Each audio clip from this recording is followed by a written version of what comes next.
إن الحمد لله نحمده ونستعينه ونستغفره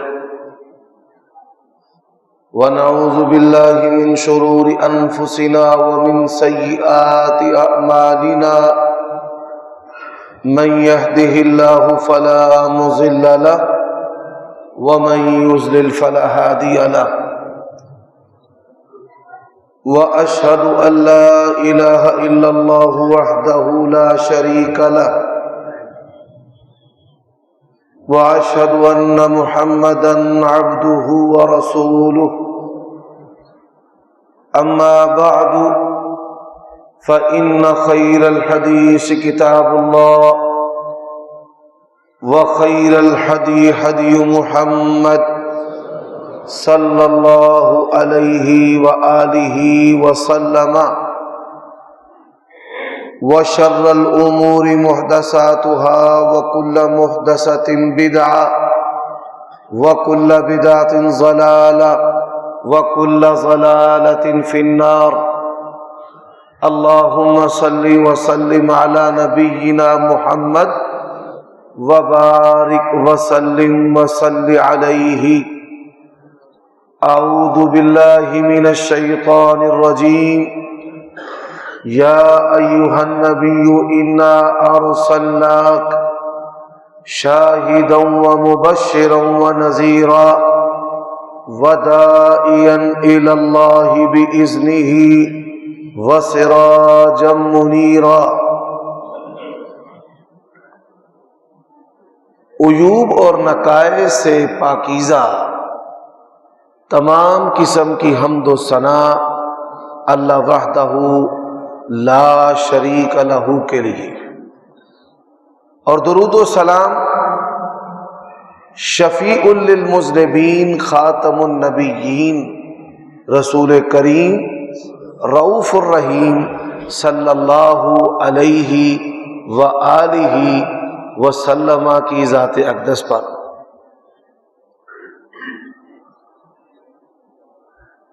گزشتہ جمعہ سے نبی صلی اللہ علیہ وآلہ وسلم کی سیرت کے آپ مختلف پہلو سماعت فرما رہے ہیں۔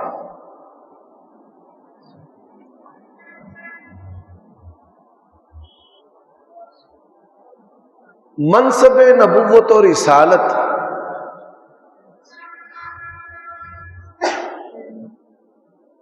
کمال میں اس کی مثال نہیں بیان کی جا سکتی، لیکن یوں سمجھ لیجئے کہ یہ عطر کی دکان ہے، یہ پھولوں کا گلدستہ ہے جس میں ہر خوشبو دوسری سے نرالی اور ہر پھول کی مہک الگ سے الگ ہے۔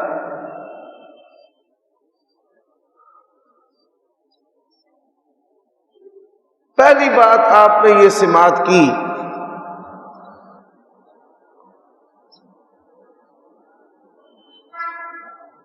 کہ نبی اور رسول صلی اللہ علیہ وآلہ وسلم یہ کوئی عام سیاسی لیڈر نہیں ہوتے کہ جن کو ماننے یا نہ ماننے سے آپ کے ایمان اور آپ کی زندگی پر فرق نہ پڑے۔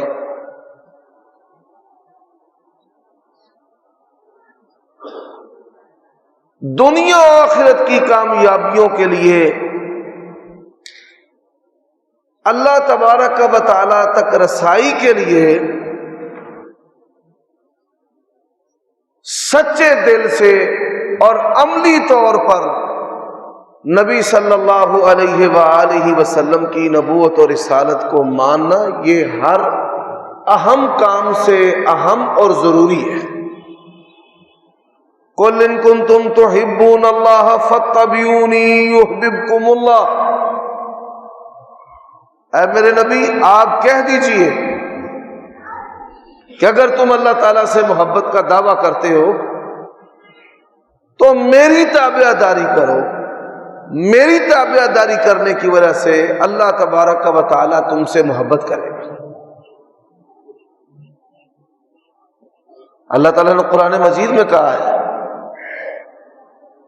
وَمَن يُطِعِ الرَّسُولَ فَقَدْ أَطَاعَ اللَّهَ، جو نبی علیہ الصلوۃ والسلام کی فرما برداری کرتا ہے حقیقت میں وہ اللہ تبارک و تعالی کی فرما برداری کرتا ہے، اور جو نبی علیہ الصلوۃ والسلام کی نافرمانی کرتا ہے نُوَلِّهِ مَا تَوَلَّى وَنُصْلِهِ جَهَنَّمَ وَسَاءَتْ مَصِيرًا، اس کو اللہ تبارک و تعالی جہنم رسید کر دے گا۔ رسول اللہ صلی اللہ علیہ وآلہ وسلم کی سیرت کا ایک پہلو آپ نے سنا کہ آپ کی لیڈرشپ اور شخصیت اور نبوت اور رسالت کوئی انسانوں کی بنائی ہوئی چیز نہیں ہے، بلکہ اس کا انتخاب کون کرتا ہے؟ اللہ تعالیٰ کرتا ہے۔ اور اللہ تبارک و تعالیٰ نے آپ سے پہلے بلکہ ہزاروں سال پہلے جو اترنے والی کتابیں ہیں ان میں آپ کے نام کا، اوصاف کا، شہروں کا، آپ کی جماعت کا تذکرہ کیا ہے۔ آج دوسری بات کہ نبی صلی اللہ علیہ وآلہ وسلم کی جو نبوت اور رسالت ہے وہ عالمگیر ہے۔ اللہ تبارک و تعالیٰ نے نبی علیہ الصلوۃ والسلام کو نبوت اور رسالت کا سورج قرار دیا ہے۔ اب جو زمین کا سورج ہے اس کے کئی اوصاف ہیں، ان میں سے پہلی صفت کہ جب سورج ظاہر ہوتا ہے تو جتنی بھی روشنیاں ہیں وہ کسی بھی قوت کی ہو وہ سورج کی روشنی کے سامنے ماند پڑ جاتی ہیں، ان کی کوئی حیثیت نہیں رہتی۔ ہم اپنے گھروں میں روشنی کے لیے 10 واٹ 30 واٹ 50 واٹ کے بلب استعمال کرتے ہیں۔ اب تو LED لائٹس آ گئی ہیں جنہوں نے واٹ سے ہمیں بے پرواہ کر دیا ہے۔ بڑی جو لائٹ ہم استعمال کرتے ہیں اپنے مختلف فنکشنوں پہ اس میں 1000 واٹ ہے، 5000 واٹ بھی ہو، وہ سرچ لائٹ بھی ہو، وہ رات کو دن میں بدلنے والی بھی ہو، یہ ساری جو روشنیاں ہیں یہ سورج کی روشنی کے سامنے کوئی حیثیت نہیں رکھتی۔ کہ رکھتی ہیں؟ کوئی حیثیت نہیں رکھتی۔ وَإِذَا أَخَذَ اللَّهُ مِيثَاقَ النَّبِيِّينَ لَمَا آتَيْتُكُم مِّن كِتَابٍ وَحِكْمَةٍ ثُمَّ جَاءَكُمْ رَسُولٌ لَتُؤْمِنُنَّ بِهِ وَلَتَنصُرُنَّهُ، اللہ نے اپنے سارے نبیوں سے وعدہ لیا ہے۔ یہاں پہ جو لفظ رسول پر تنوین ہے، علماء بھی بیٹھے ہیں، یہ تعظیم کی تنوین ہے کہ میرے عظمت والے رسول آئے، سب سے بڑھ کر شان والے۔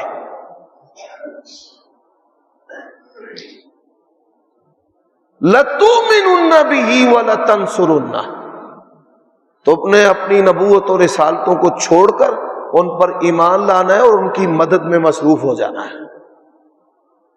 میں 2 حدیثیں پیش کرتا ہوں۔ پہلی حدیث، اللہ تبارک و تعالی نے آسمان سے جو کتابیں اتاری ہیں ان کتابوں میں 4 کتابوں کے نام ہر خاص و عام کو پتہ ہیں، تورات، زبور، انجیل اور قرآن مجید۔ عمر بن خطاب رضی اللہ تعالی عنہ ان صحابہ کرام میں شمار ہوتے تھے کہ جو لکھنا پڑھنا بڑے اچھے طریقے سے جانتے تھے. عبدالعلیم ناگی صاحب یہ بچے ہیں شور کر رہے ہیں کونے میں, سب کو ڈسٹرب کر رہے ہیں, آرام سے ان کو الگ الگ بٹھا دیں. اپنے بھائی والدین کے پاس چلے جاؤ بیٹا.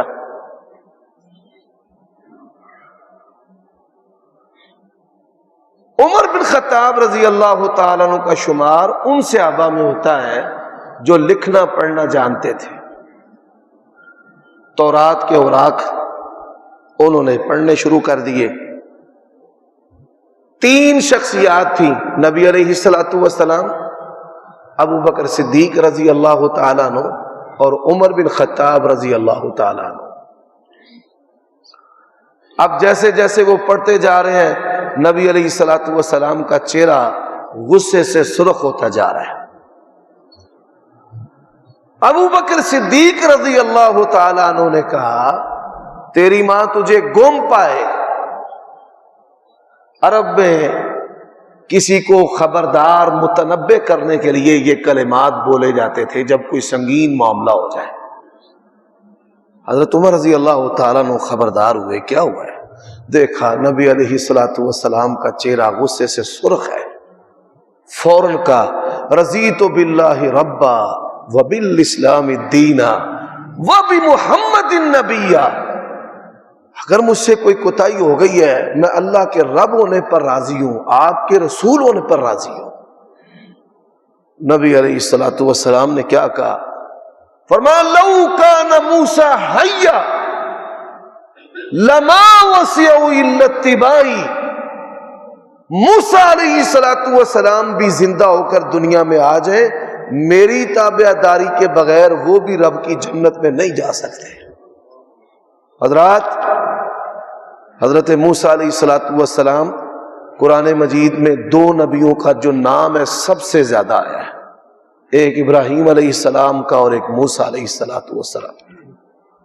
یا ایھا الذین آمنوا لا تکونوا کالذین آذوا موسیٰ فبرأہ اللہ مما قالوا وَكَانَ عِندَ اللَّهِ وَجِيهًا.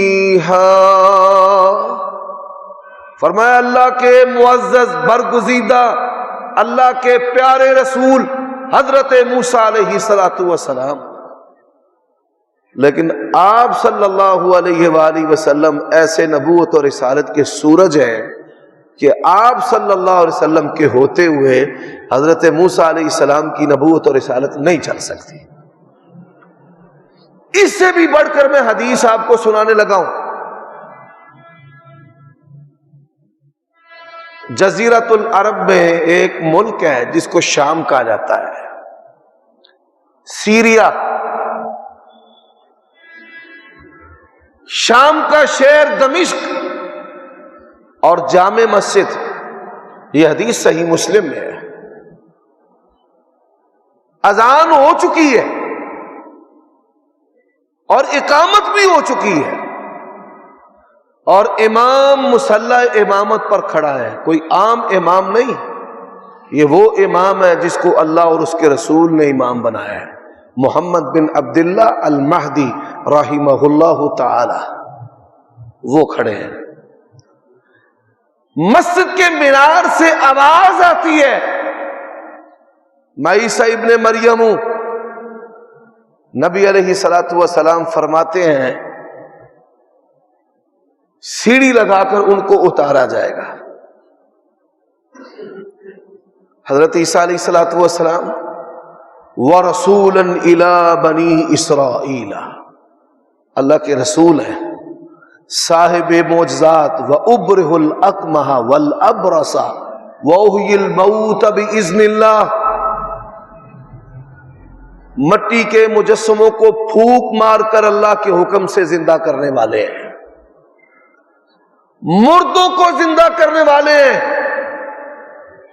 مادرزاد نبینوں کو بنائی دینے والے. کس کے اذن سے؟ اللہ تعالیٰ کے اذن سے. رسول اللہ صلی اللہ علیہ وآلہ وسلم فرماتے ہیں اللہ کے دو فرشتے اس مینار پر ان کو اتار کر جائیں گے. اچھا جب ان کو نیچے اتارا جائے گا، ایک عام امتی اور نبی رسول ان کے درمیان کوئی نسبت ہے؟ کوئی نسبت نہیں ہے. محمد ابن عبداللہ المہدی نبی علیہ الصلوۃ والسلام کے امتی ہیں، نبی و رسولوں میں نہیں ہے. ایک لیڈر ہے، وہ مصلی چھوڑ دیں گے کہ آپ یہاں پر کھڑے ہو کر نماز پڑھائیں. حضرات یہ نبی علیہ الصلوۃ والسلام کی رفعت ہے اور عظمت ہے. حضرت عیسیٰ علیہ الصلوۃ والسلام فرمائیں گے میرے رب نے مجھے اس امت کا امام بنا کر نہیں بھیجا بلکہ مقتدی بنا کر بھیجا ہے. آپ نماز پڑھائیں گے. یہ کس کی شان ہے؟ جناب محمد الرسول اللہ صلی اللہ علیہ وآلہ وسلم کی شان ہے.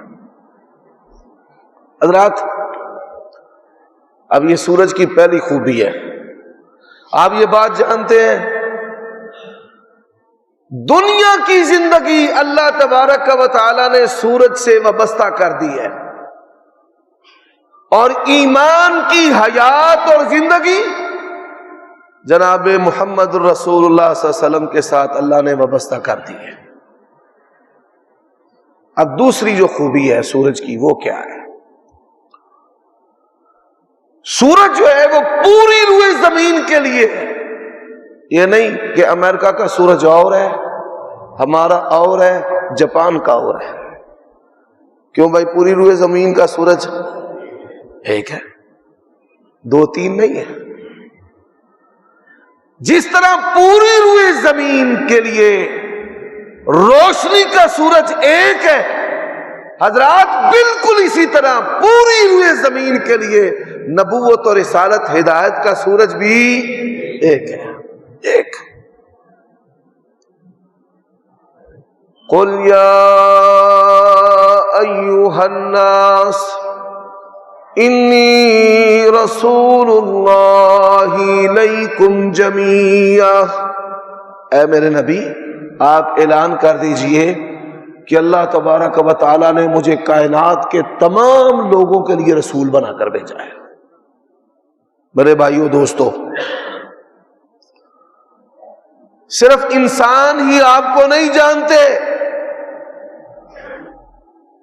کائنات میں جتنی بھی چیزیں ہیں جس طرح ان میں اللہ تعالی کی توحید کی معرفت ہے. وَإِن مِّن شَيْءٍ إِلَّا يُسَبِّحُ بِحَمْدِهِ وَلَٰكِن لَّا تَفْقَهُونَ تَسْبِيحَهُمْ. اللہ قرآن مجید میں کہتے ہیں کائنات کی ہر چیز میری تسبیح کرتی ہے، تمہیں تسبیح کا پتہ نہیں ہے، تم نہیں سمجھتے. ہر چیز اللہ کی تسبیح کرتی ہے.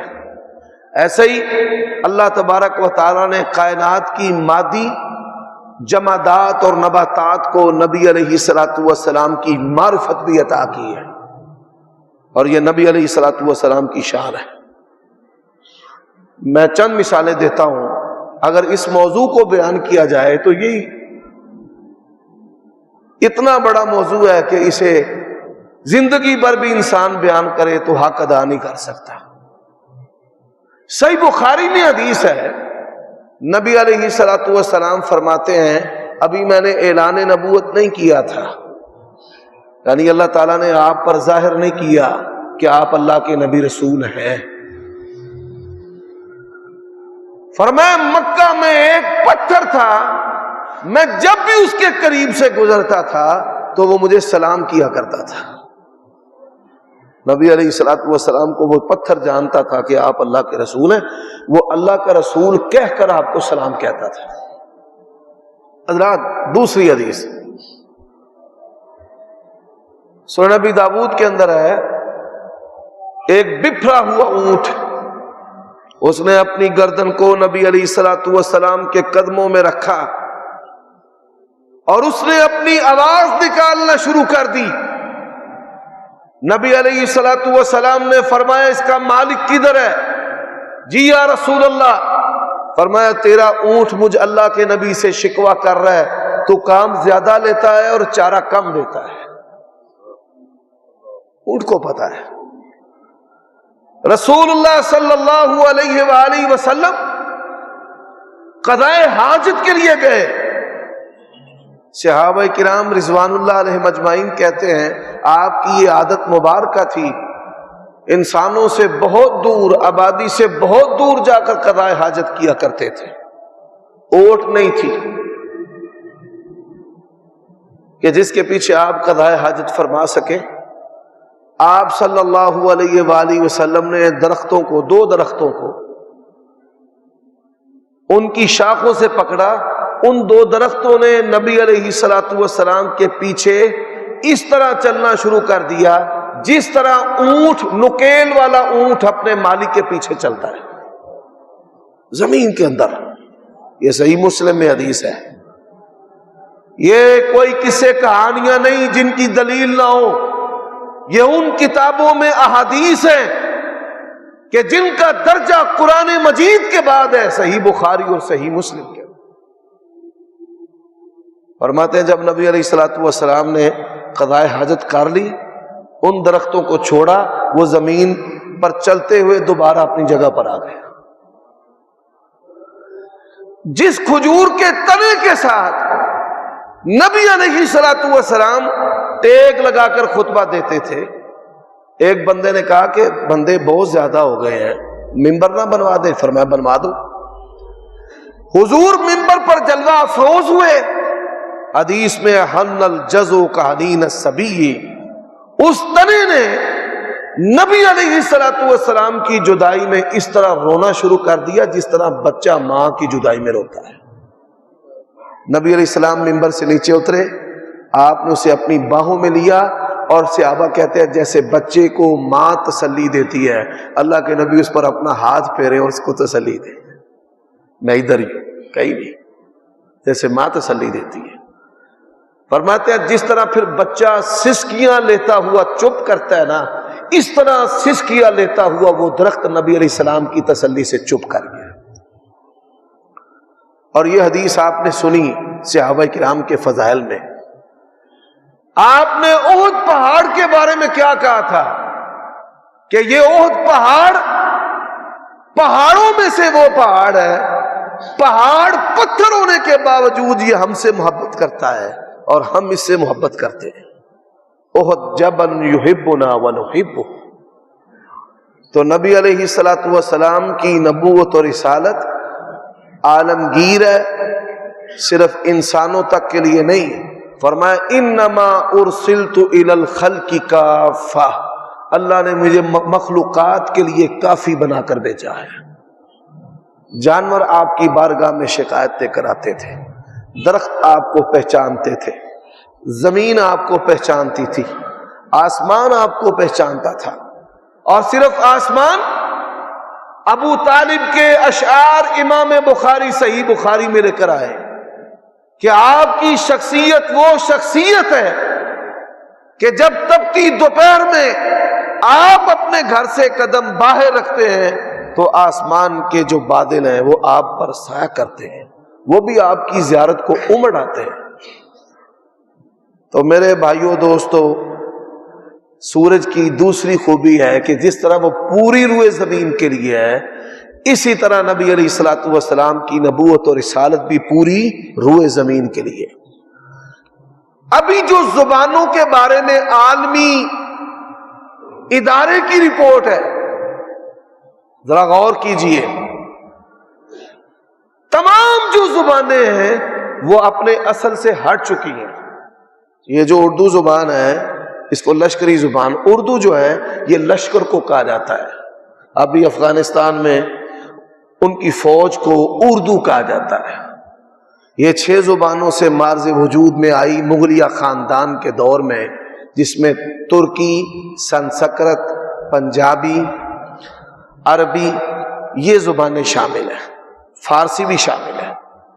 لیکن موجودہ جو اردو زبان ہے اس میں 30 زبانوں کے الفاظ ہیں۔ یہ واحد وہ زبان ہے جو ساری بولیوں کو کھانے والی ہے۔ جو سی مرضی زبان کا لفظ آپ اٹھائیں اور اسے استعمال کرنا شروع کر دیں اور پھر وہ لوگوں میں نشر ہو جاتا رہے. ماں سوائے ایک زبان کے کہ جو آج بھی اپنے اصل پر قائم ہے، اسلام کی سچائی اور حقانیت کے لیے یہ بہت بڑی دلیل ہے. قرآنا عربیا لعلکم تعقلون بلسان عربی مبین. یہ عربی زبان ہے، نبی علیہ السلام کی زبان ہے، قرآن کی زبان ہے، اسلام کی زبان ہے، آپ کی سنت کی حدیث کی زبان ہے. اور حضرات یہ زبان فطرت ہے.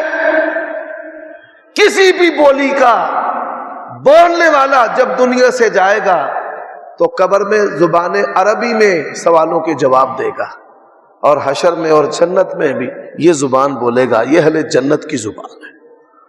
تو نبی علیہ الصلوۃ والسلام آپ کی نبوت اور رسالت بھی عالمگیر ہے.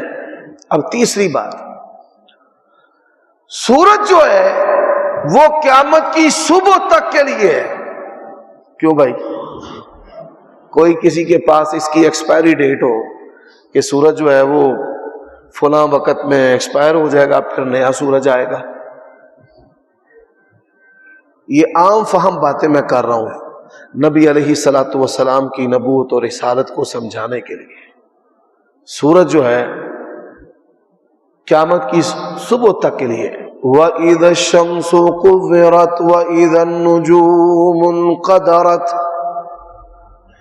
قیامت کی نشانیوں میں سے بڑی نشانی ہے کہ سورج جو ہے وہ بے نور ہو جائے گا. حضرات جس طرح سورج قیامت کی صبح تک کے لیے ہے، اسی طرح نبی علیہ السلام کی نبوت اور رسالت بھی قیامت کی صبح تک کے لیے. اور اللہ کے قرآن کا اعلان ہے وَمَا أَرْسَلْنَاكَ إِلَّا كَافَّةً لِلنَّاسِ. ہم نے آپ کو کافی بنا کر بھیجا ہے. دیکھیے ہم کہتے ہیں حسبنا اللہ ونعم الوکیل نعم المولا ونعم النصیر. اللہ کافی ہے. وَكَفَى بِاللَّهِ وَكِيلًا وَكَفَى بِاللَّهِ حسیبا. جس کو اللہ کافی ہو جائے اسے کسی اور کی ضرورت ہے نہیں ہے. ایسے ہی اللہ تعالیٰ نے انہی لفظوں کے ساتھ نبی علیہ الصلوۃ والسلام کی نبوت اور رسالت کو بیان کیا وَمَا أَرْسَلْنَاكَ إِلَّا كَافَّةً، کہ اللہ تعالیٰ نے آپ کو تمام لوگوں کے لیے کافی رسول بنا کر بھیجا ہے. وہ کسی بھی زبان کا ہو، کسی بھی علاقے کا ہو، کسی بھی رنگ و نسل کا ہو. آپ کی دعوت اور آپ کا جو لایا ہوا دین ہے وہ روئے زمین کے تمام علاقوں اور تمام انسانوں اور تمام بولیوں ان کے لیے ہے. سردیوں اسلام پھر بھی مکمل رہنمائی کرتا ہے. رشیا کا سائبیریا کا علاقہ ہو، گرمیوں افریقہ کا اسلام پھر بھی رہنمائی کرتا ہے.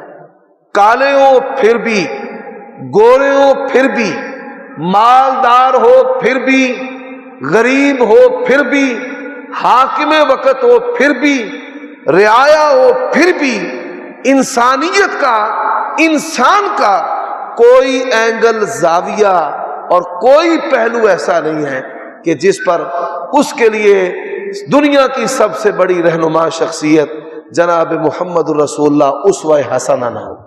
لَقَدْ كَانَ لَكُمْ فِي رَسُولِ اللَّهِ أُسْوَةٌ حَسَنَةٌ. دنیا کے بڑے سارے ادیان اور بڑے سارے نظام ایسے ہیں کہ جو مختلف علاقوں اور موسموں میں نہیں چل سکتے. صوبائی قوانین ہوتے ہیں، ذیلی قوانین ہوتے ہیں.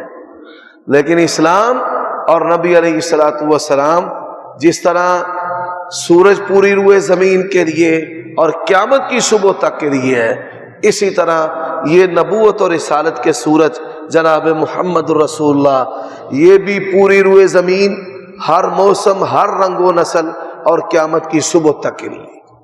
حضرات اللہ تبارک و تعالی نے بہت ہی کمال انداز کے ساتھ نبی علیہ الصلوۃ والسلام کی نبوت اور رسالت کو بیان کیا ہے۔ میں چاہتا ہوں کہ سنن اور احادیث اس کو آئندہ خطبہ جمعہ کے لیے مؤخر کر دوں اور قرآن مجید سے چند مقامات آپ کے سامنے اور پیش کروں۔ قرآن مجید میں اللہ تعالیٰ کی بڑی صفات ہے، اور اللہ تبارک و تعالیٰ کی جو صفات اسماء ہیں ان کی اتنی شان ہے کہ نبی علیہ الصلوۃ والسلام نے فرمایا کہ اللہ تعالیٰ کے 99 نام ہیں، جو ان ناموں کی تلاوت کرے گا اللہ تعالیٰ اس عمل کے بدلے اس کو جنت عطا کر دے گا۔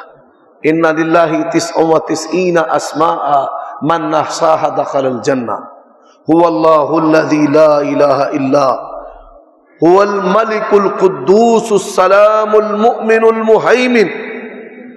لیکن آپ اس بات پہ غور کیجئے کہ اللہ تبارک و تعالی نے قرآن مجید کے آغاز میں اپنی کس صفت کے ساتھ اپنا تعارف کروایا ہے؟ یہ وہ صفت ہے کہ تمام 99 نام اس کی تشریح ہے، اور اس صفت کے اندر تمام 99 نام سما جاتے ہیں۔ وہ کون سا نام ہے اللہ کا؟ الحمدللہ رب العالمین۔ تمام جہانوں کی تمام ضرورتوں کو پورا کرنے والا کون ہے؟ اللہ ہے، رب العالمین اس نے کہا ہے۔ رب العالمین وہ رزق ہے، وہ اولاد ہے، وہ خواہشات ہیں، وہ پریشانیاں ہیں، وہ آزمائشیں اور تنگیاں ہیں۔ تمام انسانوں کی تمام ضرورتوں کو پورا کرنے والا کون ہے؟ اور اللہ کی یہ صفت ہے رب العالمین۔ اس کی تشریح رسول اللہ صلی اللہ علیہ وسلم نے کی ہے، صحیح مسلم میں حدیث ہے۔ فرمایا لو اولکم وآخرکم وجنکم وانسکم، پہلے انسان سے لے کر آخری انسان تک، صرف انسان ہی نہیں تمام جنات بھی، تمام مخلوقات سب کے سب جمع ہو جائیں اور اللہ سے مانگنا شروع کر دیں، جو جو چاہتے ہیں مانگ دیں، اور اللہ تبارک و تعالیٰ تمام مخلوقات کو ان کی خواہشات کے مطابق دے دے، تو وہ ایسا رب العالمین ہے، اس کے خزانوں میں اتنی کمی بھی نہیں آتی جس طرح سمندر کے اندر سوئی کو ڈبویا جائے اور پانی میں کمی آتی ہے۔ حضرات یہ رب العالمین کی صفت ہے۔ اب ذرا سنیے سبحان اللہ، اللہ تعالیٰ نے کیسے اپنے نبی کا تعارف کروایا ہے۔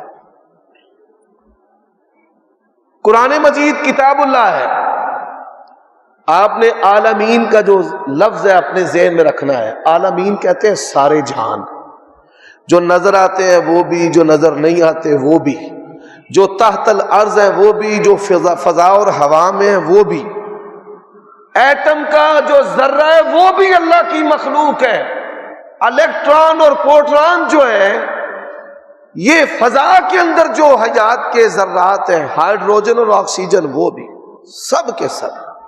میرے بھائیوں اب اللہ پاک پروردگار نے کیا کہا ہے؟ لفظ عالمین کو سمجھنا، عالمین کو فرمایا ان ہوا الا ذکر للعالمین۔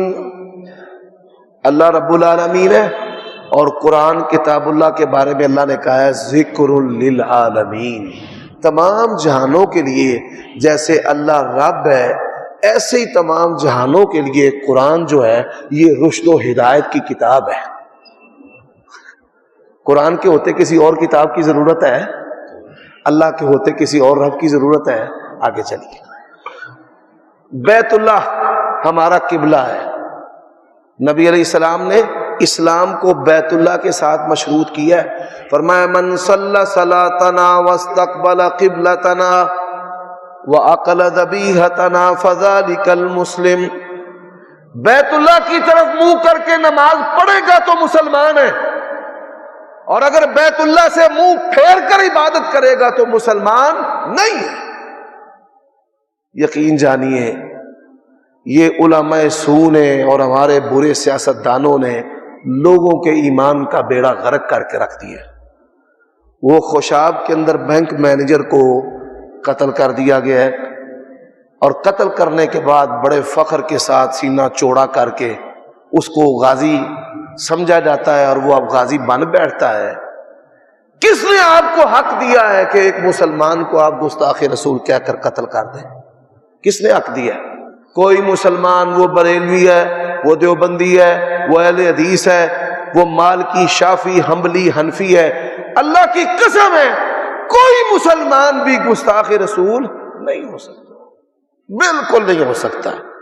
یہ ساری جو چیزیں ہیں، یہ کچرا اور گندگی پھیلائی ہوئی ہے، یہ مذہبی آوارگی، اس کا فائدہ ہمارے ادارے، اسٹیبلشمنٹ، جرنیل، سیاستدان ان چیزوں کو ایک دوسرے کے خلاف استعمال کرتے ہیں، اور پھر اسی کی بھیٹ عام سادہ لوگ بھی چڑھ جاتے ہیں۔ او اللہ کے نبی، دنیا میں امن کا پروانہ لے کر آئے۔ اسلام ہی تو وہ دین ہے کہ جس کے نام سے یہ پیغام ہے۔ اسلام، اس کا مطلب کیا ہے؟ سب کے لیے امن ہے، سب کے لیے خیر خواہی۔ یہ پراسیکیوشن کا ایک نظام ہے، ماورائے قانون اور عدالت کسی کو گستاخ ڈکلیئر کر کے مار دینا اور کافر بنا دینا، یہ تو جانوروں کی عادت ہے، شاید وہ بھی ایسے نہ کرتے ہوں۔ یہ پراسیکیوشن نظام اسلام نے ہمیں دیا ہے، اس کی پیروی کریں۔ اسوہ نبی کا یہ پیغام ہے آپ لوگوں کے نام کہ کبھی بھی آپ قانون کو اپنے ہاتھ نہ لیں۔ نبی علیہ السلام کی عزت، ناموس کا نام استعمال کر کے لوگوں کو قتل نہ کریں، ان کے مالوں کو نہ لوٹیں۔ کافر ہمارا مذاق اڑاتے ہیں۔ اسلام کی اور پیغمبر اسلام کی اس بدنامی کا کون ذمہ دار ہے؟ وہ جہلا، وہ علماء سو۔ اور یہی وجہ ہے کہ عبداللہ بن مبارک عظیم تابعی کہتے ہیں، قوموں کو تین طبقے تباہ کرتے ہیں قوموں کو۔ حل افسد الدین الا الملوک واحبار سوء ورہبانھا، برے حکمران، علماء سو، اور یہ درویش اور صوفی جو ہیں، درویش اور صوفی۔ اسلام میں پیری مریدی کا تصور ہے، شاید آپ تعجب کریں، بھائی پیری مریدی کا تصور کیا ہے؟ کہ لوگ اللہ کے نبی کو تحائف دیتے تھے، آپ غریب غربا میں تقسیم کر دیتے تھے، آپ گھر نہیں لے کر جاتے تھے، اور آج مریدوں کے نذرانوں پر شاہانہ زندگیاں گزارنے والے، اور اس کو نام پیری فقیری کا دیتے ہیں۔ یہ پیری فقیری نہیں ہے، یہ دین اور مذہب کے نام پر تجارت ہو رہی ہے۔ پیری فقیری تو اسے نہیں کہتے۔ تو نبی علیہ الصلوۃ والسلام، ذرا غور کیجئے، کیسی عظیم شخصیت ہے کہ جو بھی بندہ بیت اللہ کی طرف منہ کر کے نماز پڑھتا ہے وہ مسلمان ہے، اس کو کچھ کہنا نہیں۔ یہ تعصب اور فرقہ واریت، اللہ کے نبی نے اسلام کو اس کے ساتھ مشروط کیا ہے کہ بیت اللہ کی طرف منہ کر کے نماز پڑھتا ہے۔ حضرات، اب اللہ رب العالمین ہے، کتاب اللہ ذکر العالمین ہے، اور بیت اللہ فرمایا ان اول بیت وضع للناس للذی ببکۃ مبارکا وہدی للعالمین، ہدی للعالمین۔ تین باتیں، اللہ رب العالمین، کتاب اللہ ذکر للعالمین، بیت اللہ ہدی للعالمین۔ کیوں بھائی؟ مکہ کے ہوتے، بیت اللہ کے ہوتے، کسی اور قبلے کی ضرورت ہے نہیں۔ مسجد نبوی کی طرف منہ کر کے بھی آپ نمازیں نہیں پڑھ سکتے۔ روئے زمین پر بیت اللہ کے بعد جس کی شان ہے، آپ اس کی طرف بھی منہ نہیں کر سکتے۔ اور جب اللہ تعالیٰ نے اپنے رسول کا تعارف کروایا تو انہی لفظوں کے ساتھ، جن لفظوں کے ساتھ اس نے اپنی ربوبیت کا تعارف کروایا، اپنی کتاب کا تعارف کروایا، اپنے گھر کا تعارف کروایا، اور کیا کہا؟ وَمَا أَرْسَلْنَاكَ إِلَّا رَحْمَةً لِلْعَالَمِينَ۔ اور کیا لفظ بولا ہے اپنے نبی کے لیے؟ رحمت کا۔ یہ تو سراپا شفقت و مہربانی ہے، اور یہ مہربانی کسی قوم پر، عرب پر نہیں ہے، اجمیوں پر نہیں ہے۔ رحمت للعالمین، یہ اس کی مہربانی ساری جہانوں پر ہے۔ ان جہانوں پر جس کے لیے اس کی ربوبیت ہے، جس کی کتاب کی رشد و ہدایت ہے، اور جس نے اپنے گھر کو رشد و ہدایت کا مرکز کہا ہے، انہی کے لیے اللہ نے رسول اللہ صلی اللہ علیہ وسلم کو مہربانی بنایا ہے، رحمت بنایا ہے، شفقت بنایا ہے۔ اللہ تعالی ہمیں آپ کے منصب کو سمجھنے کی توفیق عطا فرمائے۔ اقول قولی ھذا واستغفر اللہ لی ولکم۔